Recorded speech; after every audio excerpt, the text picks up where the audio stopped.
saldo akhir sejumlah Rp69.241.925. Alhamdulillah dengan saldo tersebut bisa mencukupi untuk berbuka puasa selama 13 hari ke depan. Kami mengucapkan jazakumullah khairan katsiran kepada jamaah yang telah menyisihkan sebagian hartanya. Semoga Allah Ta'ala membalas dengan kebaikan dan balasan yang berlipat ganda. Informasi yang ketiga, dimohon pada jamaah yang di sampingnya terdapat kotak infak agar bisa untuk mengedarkannya, dan dimohon pada jamaah yang membawa HP atau alat komunikasi bisa untuk menonaktifkan demi kekusukan sholat. Sekian informasi yang bisa saya sampaikan, kurang dan lebihnya mohon maaf. Nun wal qalami wa mayasturun. Wassalamualaikum warahmatullahi wabarakatuh. Pada beliau yang terhormat Profesor Dr. Zainal Arifin Mukhtar SH LLM, waktu dan tempat persilakan.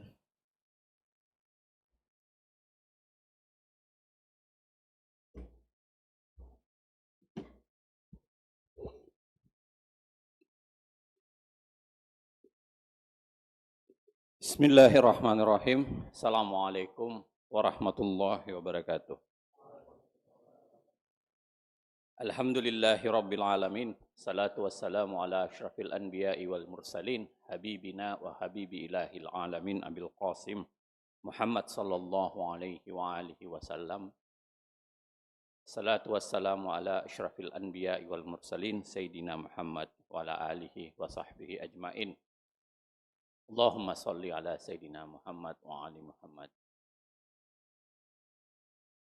Ibu bapak sekalian, hadirin hadirat ceramah tarawih, saya dikasih kesempatan kira-kira 15-20 menit lah ya, insya Allah, untuk menyampaikan apa yang dimintakan kepada saya.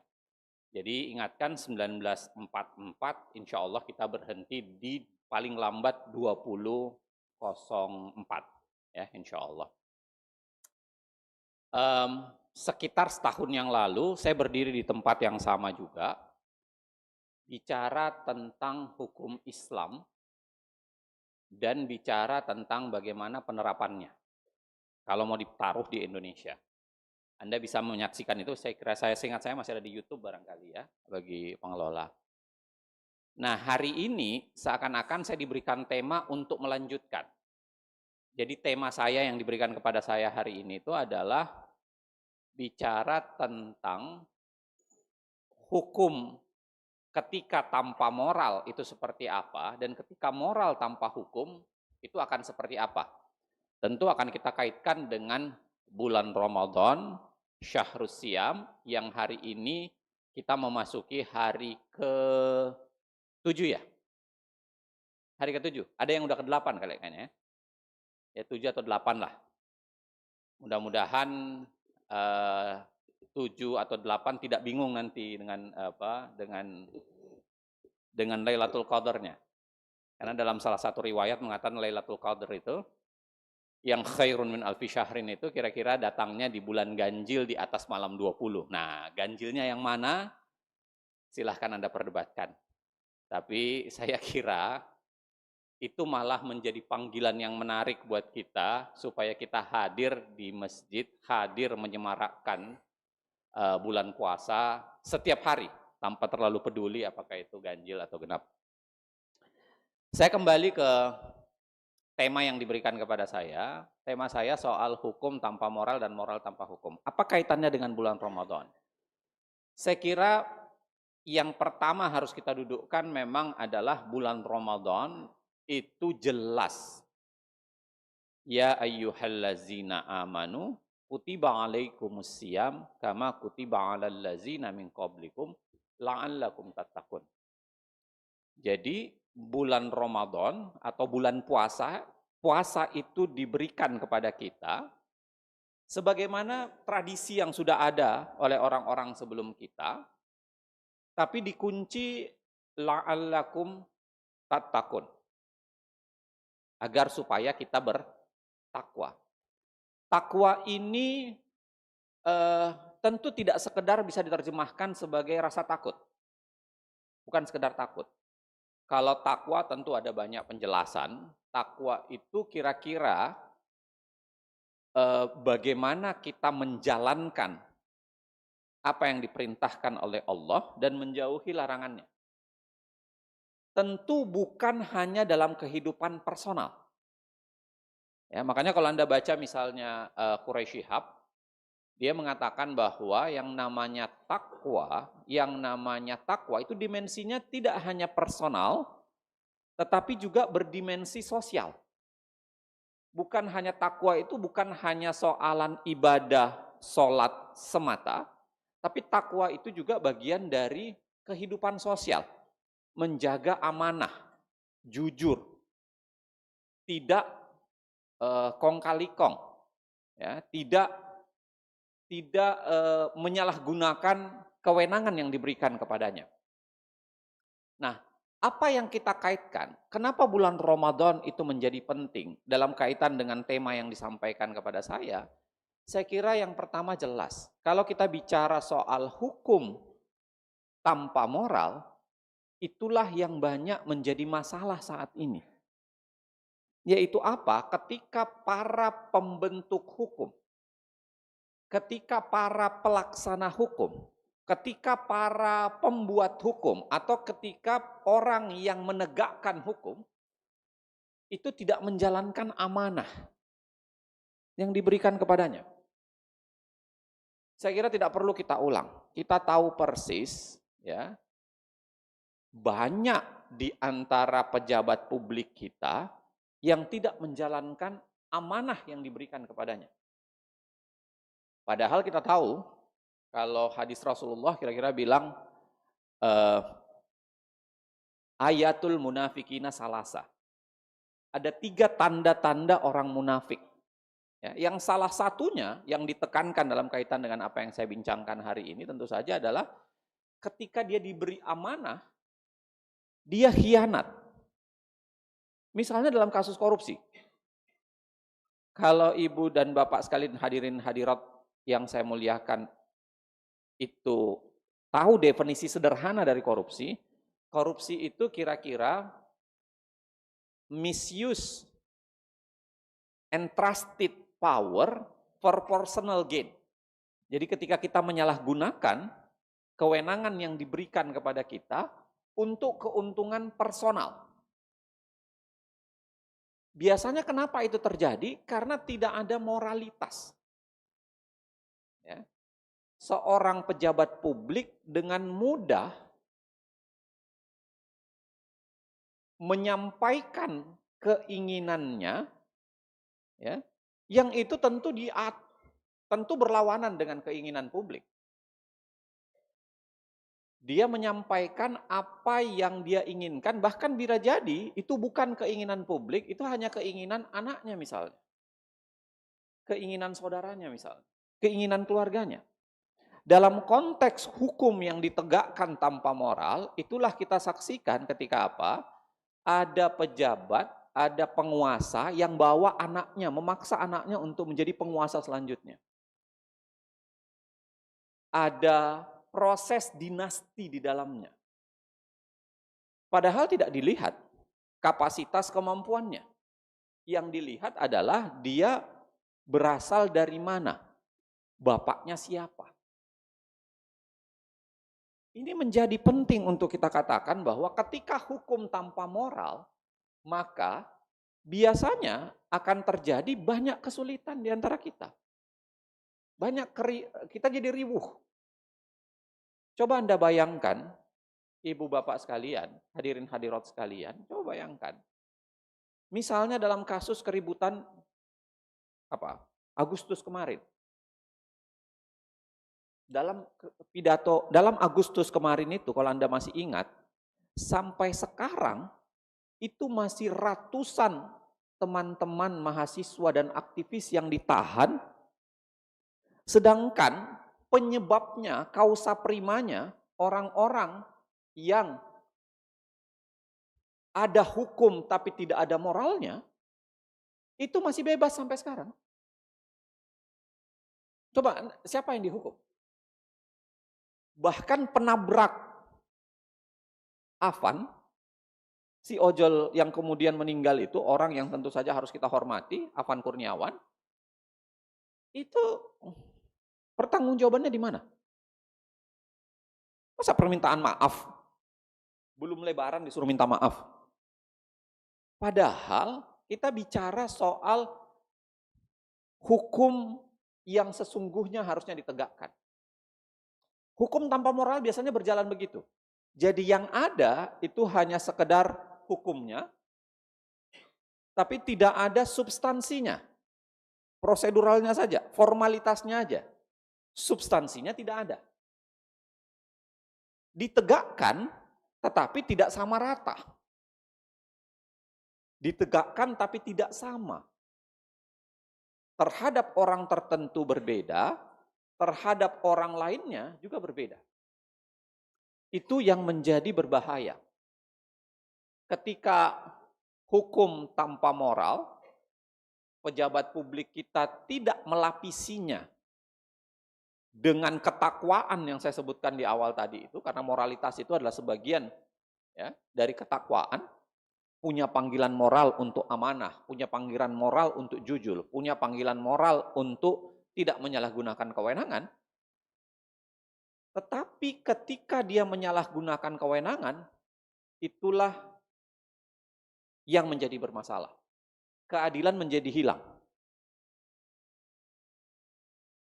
Dalam Al-Quran itu dikatakan, i'dilu fahuwa aqrabulit taqwa. Kalau kita menegakkan keadilan, itu mendekatkan kita pada ketakwaan. Itu yang membuat jelas ya. Pejabat kita yang ya mohon maaf untuk mention tanpa perlu mention nama, tapi lebih mementingkan misalnya keluarga sendiri, lebih mementingkan kepentingan sendiri, lebih mementingkan isi kepalanya sendiri. Ya. Tidak meminta partisipasi publik. Saya ingin bilang begini, kenapa partisipasi publik penting dalam negara hukum model Indonesia? Karena kekuasaannya tidak diperoleh dari Allah secara langsung. Beda dengan Nabi Muhammad SAW. Nabi Muhammad itu mendapatkan langsung dari Allah. Dia dijaga, maksum. Ya. Sehingga apa? Apa yang dia lakukan itu juga mencerminkan kehendak Allah. Karena dia adalah the messenger of God, dia adalah Rasulullah. Coba bayangkan, Anda mau percaya enggak dengan pemerintahan yang tidak mendapatkan itu, tapi kemudian tidak ingin dikritisi? Kenapa kritik menjadi penting dalam konsep negara demokrasi, negara hukum? Karena kekuasaannya tidak didapat dari langit. Kalau dalam konteks Nabi Muhammad tidak perlu ada oposisi, tidak perlu ada kritisi. Karena kita yakin. Ya kan? Kita yakin karena ikrar pertama kita asyhadu Allah ilaha illallah wa asyhadu anna Muhammadar Rasulullah. Kita percaya itu. Tapi seberapa percaya Anda pada penguasa sekarang? Itu sebabnya saya agak khawatir juga ketika misalnya ini ya, tentu Anda bisa perdebatkan. Misalnya bergabung dengan BOP itu disamakan dengan Pak Presiden kita sedang membuat perjanjian Hudaibiyah. Coba bayangin coba.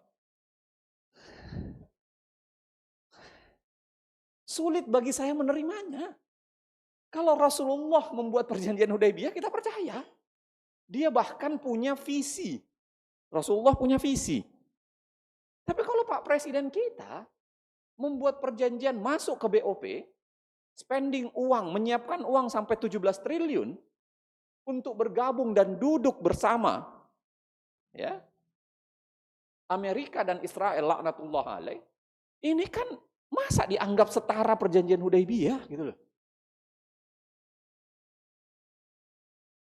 Terlepas bisa Anda diskusikan, bisa Anda perdebatkan, tapi saya ingin mengatakan apa? Itu sebabnya dalam konteks negara hukum yang sering tidak ada moralitasnya, penting yang namanya kritik. Kritik itu untuk menempatkan dia tetap pada jalur. Kritik itu untuk mengatakan bahwa Anda bisa salah.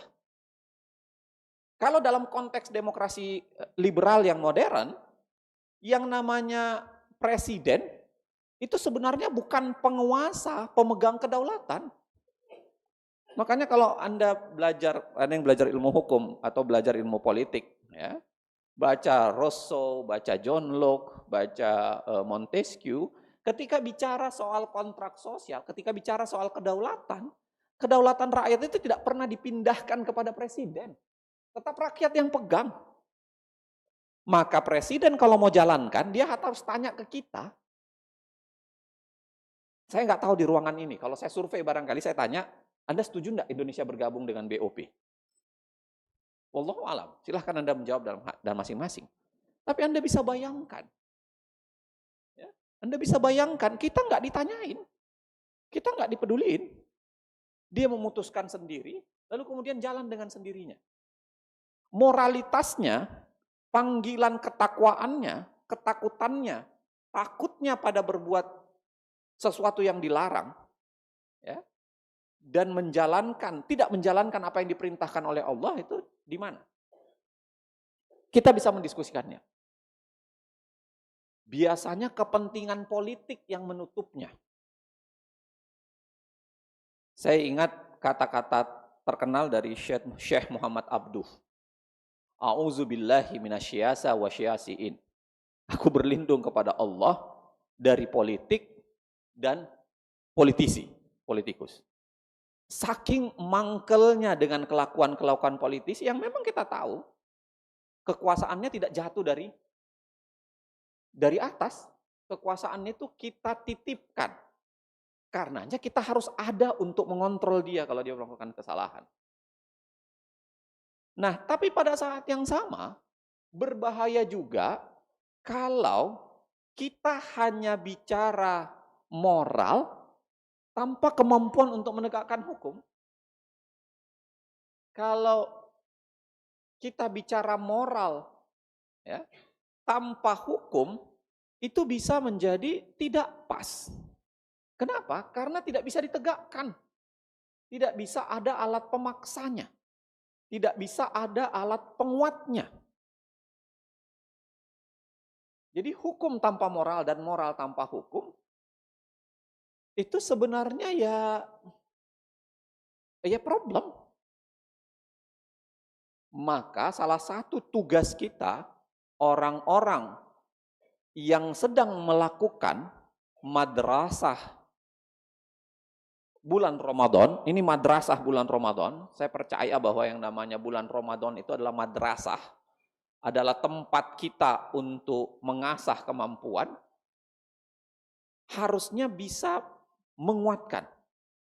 Hukum harus dengan moral, dan moral itu harus ada kuat dengan hukum. Dua-duanya harus kita cari. Dua-duanya harus kita tegakkan. Dua-duanya harus kita kuatkan. Karena bulan Ramadan dalam konteks ya tadi yang saya bacakan, kutiba alaikumusiyam kama kutiba alal ladzina min qablikum la'allakum tattaqun.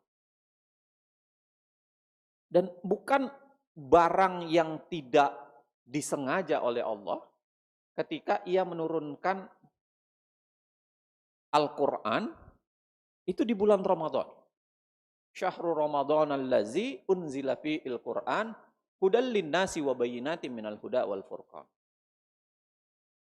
Jadi Al-Quran itu diturunkan sebagai petunjuk kepada kita, sebagai hukum pada kita. Untuk kita jalankan. Nah, bagaimana posisinya silahkan Anda lihat ceramah saya yang lama. Nah, apa yang saya mau bilang, waktu saya tinggal sedikit, sekitar 3 menit lagi, dari janji saya sekitar 20 menit. Apa yang saya mau bilang, bulan puasa inilah saatnya. Kita naikkan semangat kita, ya, untuk menjadikan madrasah ruhani pribadi, diri, mempertebal keimanan kita, mempertebal ketakwaan kita, pada saat yang sama tidak berhenti di ketakwaan secara personal. Tapi harus membarenginya dengan ketakwaan secara sosial. Ketakwaan secara sosial. Sejauh mana kita memegang amanah secara baik dan benar. Sejauh mana kita tidak menyalahgunakan kewenangan yang diberikan kepada kita. Kenapa? Karena kita semua ini pemimpin. Kullukum ra'in wa kullukum mas'ulun ar-ra'iyati. Kita semua ini adalah pemimpin dan setiap kepemimpinan kita itu akan dimintai pertanggungjawaban. Bisa dalam skop kecil, keluarga, bisa dalam skop lebih UMKM, barangkali dengan berapa orang, bisa dalam skop yang lebih besar. Barangkali ada yang dengan pegawai negeri, ada yang kita semuanya adalah pemimpin. Nah, apa yang saya mau bilang, saya berharap madrasah Ramadan, ya, madrasah Ramadan, dan orang-orang yang ada di masjid ini, itu akan melahirkan generasi yang mau takut kepada Allah, bertakwa kepada Allah dalam konteks yang personal dan sosialis. Orang yang kemudian tidak menyalahgunakan kewenangan, orang kemudian melakukan hal-hal yang jujur, orang yang kemudian melakukan perbaikan, menegur ketika ada kesalahan, ya, dan berani melakukan itu. Karena itu adalah bagian dari ketakwaan sosial kita. Mangkana minkum mungkaran fayughayyiru bi aidihim. Fa illam yastati fabil lisani. Fa illam yastati fa biqalbi. Tapi kata Rasulullah, yang sering menggunakan hati untuk melakukan teguran itu adalah wazalikal adhaful iman. Selemah-lemahnya iman. Maka ketika ada kondisi negara sedang begini, Ramadan insya Allah akan meningkatkan pribadi kita. Pada saat yang sama, insya Allah meningkatkan komitmen kita untuk memperbaiki negara, menjadikan kita sebagai generasi yang akan takut untuk menyalahgunakan kewenangan, plus pada saat yang sama mendorong supaya penyalahgunaan kewenangan, ketidakjujuran, ketidakbenaran, itu harus kita berantas dan kita lawan secara bersama. Akhirul kalam, nasrum minallah wa fathun karib wa basyiril mu'minin. Assalamualaikum warahmatullahi wabarakatuh.